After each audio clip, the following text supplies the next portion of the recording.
വയനാട് ദുരന്തഭൂമിയിൽ ചെളിയിൽ പൂണ്ട് അരിയും ഗോതമ്പും ഉൾപ്പെടെയുള്ള ഭക്ഷ്യധാന്യങ്ങൾ കിടക്കുന്ന കാഴ്ചയും ഇങ്ങും കാണാം.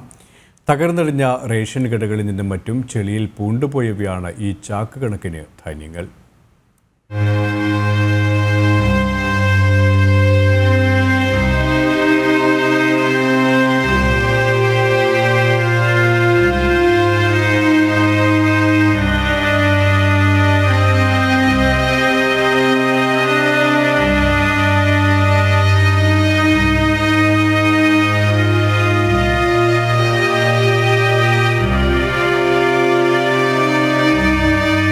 ഇവിടുത്തെ പ്രധാനപ്പെട്ട ഒരു ടൗൺ ആയിരുന്നു ചൂരൽമല.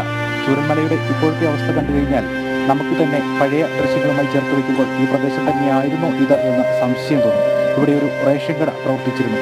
ആ റേഷൻ കട പൂർണ്ണമായും തകർന്ന തരിപ്പണമായ അവസ്ഥയിലുമാണ്. അതിനുള്ളിൽ ഇവിടുത്തെ ആളുകൾക്ക് വേണ്ടി കൊണ്ടുവന്നിരുന്ന ഭക്ഷ്യധാന്യങ്ങൾ അതേപോലെ തന്നെ വെള്ളം കയറി നശിച്ച് നാമാവശേഷമായി ഉള്ളിൽ തന്നെയുണ്ട്.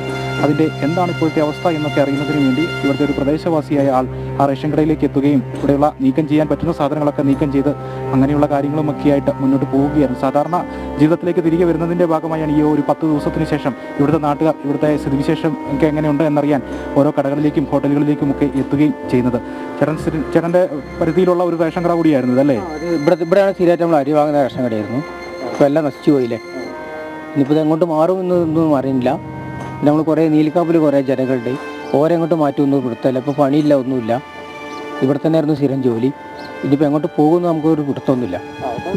നല്ല അത്യാവശ്യം നല്ല ടൗൺ ആയിരുന്നല്ലോ ഇത്. നല്ലൊരു ടൗൺ ആയിരുന്നു ഇത്. ഇവിടെ തന്നെയായിരുന്നു നമുക്ക് സ്ഥിരമായിട്ട് ജോലി. ഇപ്പോൾ ഇവിടെ ജോലിയില്ല, ഒന്നുമില്ലാതെ ഇനി ഭാവിയിൽ എങ്ങനെ ആയി തീരുമെന്നൊന്നും പ്രവചിക്കാൻ പറ്റാത്ത രീതിയിൽ. എവിടെയാണ് താമസിക്കുന്നത്? നമ്മൾ നീലിക്കാപ്പിൽ. ആൾക്കാരെല്ലാം സേഫാണോ? റേഷൻ കട നടത്തിയിരുന്ന ആളൊക്കെ അവരൊക്കെ സേഫാണ്. കുട്ടികളൊക്കെ സേഫാണ്.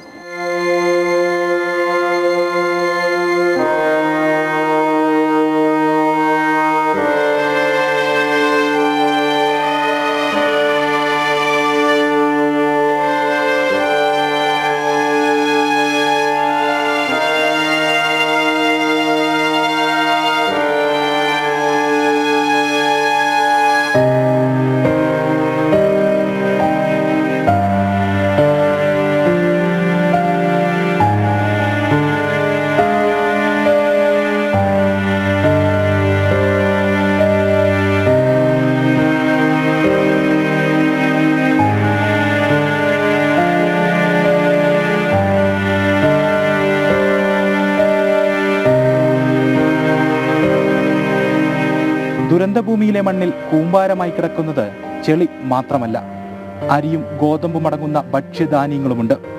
അന്നന്നത്തെ അന്നം തേടുന്ന ഇവിടുത്തുകാർക്കായി റേഷൻ കടകളിൽ സൂക്ഷിച്ചിരുന്ന ധാന്യങ്ങളായിരുന്നു ഇവയെല്ലാം. ഇതൊക്കെ കാണുമ്പോൾ ഇവിടുത്തെ ആളുകൾക്ക് ഇപ്പോൾ ഒരു അങ്കലാപ്പാണ്. ഇനി എന്ത് എന്ന ജീവിതം മുന്നോട്ടറിയാതെ പോകുന്ന ആളുകൾക്കുള്ളിലെ അങ്കലാപ്പ്. ക്യാമറമാൻ അനീഷ് കാട്ടാക്കടയ്ക്കൊപ്പം മിഥുൻ മുരളി, ജനം, വയനാട്.